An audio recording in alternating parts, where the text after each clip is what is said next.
Hi പ്രിയരെ, Lionel മെസ്സിയെക്കുറിച്ച് അറിയാത്തവർ ഈ ലോകത്ത് ആരുമില്ല. 1987 ജൂൺ 24 അർജന്റീനയിലെ റൊസാരിയോയിൽ ജനിച്ച മെസ്സി ശമ്പളം $12 മില്യൺ നിലനിൽക്കുകയാണ്. അർജന്റീനയിലെ റൊസാരിയോയിൽ വളരെ പാവപ്പെട്ട വീട്ടിൽ ജനിച്ച മെസ്സിയുടെ ഫാദർ ജോർജ് ഒരു സ്റ്റീൽ ഫാക്ടറിയിലെ മാനേജറായിരുന്നു.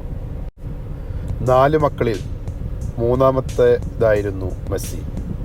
4 വയസ്സിൽ തന്നെ ഫുട്ബോൾ ക്ലബിൽ ജോയിൻ ചെയ്തു. തൻ്റെ ഫാദർ തന്നെയായിരുന്നു കോച്ച്. തൻ്റെ മുത്തശ്ശിയെ വളരെ ഇഷ്ടമായിരുന്നു മെസ്സിക്ക്. തൻ്റെ മുത്തശ്ശി മരണമടഞ്ഞതിനു ശേഷം മെസ്സി ലെഫ്റ്റ് ഷോൾഡറിൽ മുത്തശ്ശിയുടെ ടാറ്റു കുത്തിയിട്ടുണ്ട്. മുത്തശ്ശിയുടെ പേര് സേലിയ എന്നായിരുന്നു. അതെ, മെസ്സി ലോകത്തെല്ലാവരുടെയും ഹൃദയത്തിൽ ഒരു വികാരമായി, ഒരു ഫുട്ബോൾ ഇതിഹാസമായി നിലകൊള്ളുകയാണ് എന്നും.